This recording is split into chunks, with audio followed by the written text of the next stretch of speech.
con materiales inorgánicos a través de otro tipo de moléculas que se llaman agentes de acoplamiento. Aquí están las micrografías en donde se pueden ver los tres arreglos. Partículas muy escasas en el polímero, una saturación en la superficie de dichas partículas y la formación de la coraza, del núcleo coraza.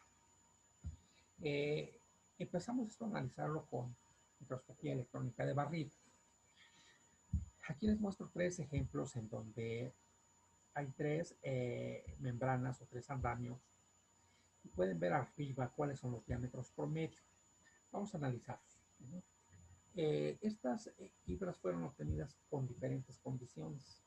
Aquí ya hay variables que se meten y que definen el diámetro de las fibras, por ejemplo, concentración de la disolución, diferencia de potencial aplicado, distancia entre la aguja y el colector, tipo de polímero que nosotros tengamos, entre otras.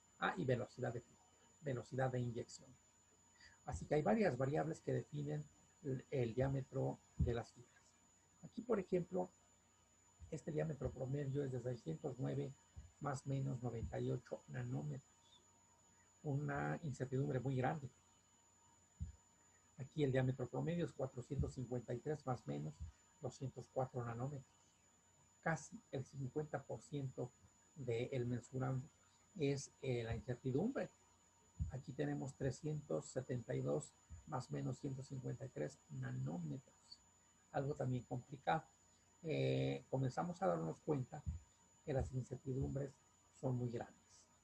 Esto habla del rigor con el cual estamos controlando las condiciones que antes señalé. Bueno, cuando hablamos de nanometrología, con la misma técnica microscópica hacemos un análisis de la misma fibra. En este caso, la fibra es de ácido poliláctico, de PLLA, ¿verdad? Que está cargado con otro polímero. Ahora bien, ¿qué es lo que se está observando aquí?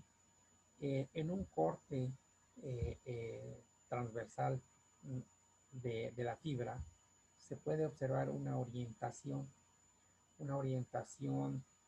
de los polímeros, de las moléculas del polímero. En este caso, perdón, es a lo largo de la fibra la orientación de las moléculas. Aparte de que estamos observando, nosotros podríamos intentar hacer mediciones de la longitud de estas macromoléculas. Entonces, vamos avanzando. Partimos del hecho de que ya tenemos por ahí una membrana a la que llamamos andamio tisular, y esta membrana está formada por un polímero biodegradable y por un biovidrio, nanopartículas de un biovidrio que se define en términos del argot de la ingeniería tisular como bioactivo. Ahora hagamos este análisis a nivel macroscópico. Vemos un hueso. Vean ustedes cómo vamos a copiar la estructura, la geometría del hueso. Entendemos cuáles son las componentes del hueso, ¿verdad? Hueso cortical o hueso denso, hueso esponjoso, ¿verdad? En la parte interior, el hueso esponjoso contiene ya, digamos, otros componentes diferentes a la hidroxiapatita del hueso denso. Aquí tenemos, por ejemplo, la presencia de colágeno, entre otros. Y sabemos que entre estas componentes del hueso hay ciertas fibras que están a su vez compuestas por fibras de colágeno. Estas fibras de colágeno en realidad son fibras de colágeno que contienen en su interior también fibras de hidroxiapatita, a la que se le denomina bioapatita. Estas fibras en realidad son pequeñas laminillas que le llamamos nanocristales de hidroxiapatita. Podríamos analizar este nanocristal y ver la estructura cristalina de la hidroxiapatita que compone este hueso.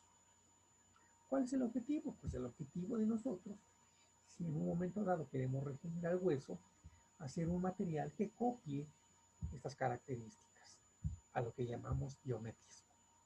Y lo más cercano que podemos hacer desde el punto de vista tecnológico es crear nanofibras que contengan núcleo coraza y que tengan arreglos laminares.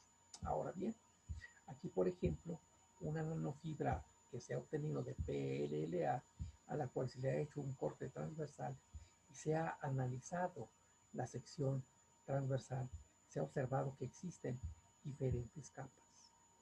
Entonces, los arreglos en capas de la coraza de esta nanofibra, que para ser nanofibra debe tener menos de 100 nanómetros, entonces en ese espesor, la coraza solamente es en la parte exterior de la nanofibra. Y la coraza tiene diferentes secciones, cada una de ellas conformada por el mismo polímero, pero por ejemplo, pero puede ser diferente grado de cristalinidad, etcétera. Ahora, en cuanto a las nanopartículas se refiere, muchas de ellas también se conforman de una manera núcleo-coraza, en donde en lo general la superficie, que es la coraza, tiene un arreglo cristalino, mientras que el núcleo tiene una estructura amorfa. Cuando sintetizamos nanopartículas por el método Sol-Gel, es necesario medir el diámetro de estas nanopartículas. Aquí está viéndose por microscopía electrónica de barrido, aquí abajo probablemente también por microscopía electrónica de barrido, pero también puede ser de transmisión. Y vean ustedes que medimos comparativamente hablando esta barra con las figuras o los diámetros de las figuras que vemos. Nos encontramos con distribuciones sesgadas a la derecha, muy próximas a la distribución normal. Y es que por el método Sol-Gel hay que entender que primero es la incentivación de algunas moléculas formadoras de red. Poco a poco estas van creciendo, se van aglomerando, pasamos de la figura A a la B y a la C, y se comienzan a formar esferulitas con grandes, digamos, arreglos cristalinos en todos los sentidos, hasta que terminamos formando algunas nanoesferas, nanoesferas de biovidrio. Aquí se ve una nanosfera en donde casi el radio es de 20 nanómetros, y en términos generales las nanosferas prácticamente son como de 50 nanómetros. Eso es importante, porque si nosotros tenemos esferas de 20 nanómetros o de 50 nanómetros, pues entonces fácilmente vamos a poder meter estas nanosferas en el diámetro interno de fibras que son de diámetro aproximadamente igual a los 100 nanómetros. Tenemos aquí que cuando sintetizamos un biovidrio, pues no siempre obtenemos partículas esféricas. En realidad obtenemos una distribución enorme de partículas, tanto en su geometría como en su tamaño. Por lo tanto, las dimensiones de grano en policristales usualmente se relacionan con diámetros de una esfera de volumen equivalente.